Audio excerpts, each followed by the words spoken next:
Ganda ng mga palay oh. Tama dito kahit nasa Ilaud, maraming mga bahay. Andito yung palaya namin. Hindi. Ang ganda-ganda ng aking tininig na palaya. Palaya.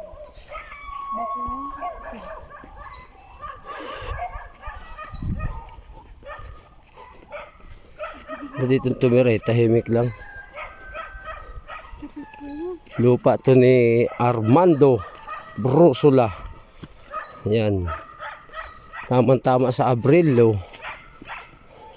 Meron ng dalawang pitak na nihina.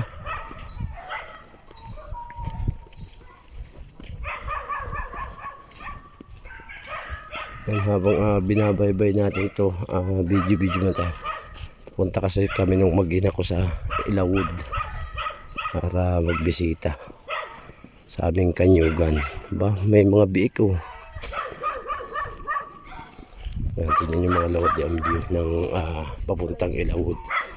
Simple lang ang pamumuhay dito. Ito yung panaguan na baryo dito sa Purok Apitong. Punta na po Ilaud yan mga kalawad yan.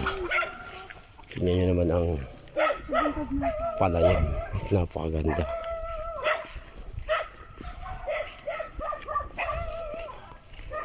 Yan yung anak kong dalaga.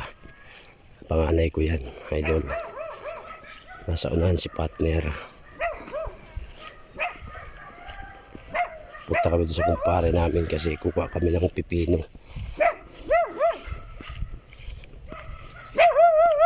Malayo pa idol. Madistansya ko dito sa amin.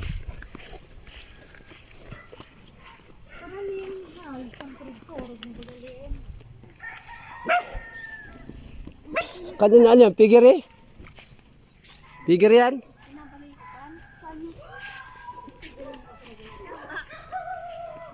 Pigir baloy.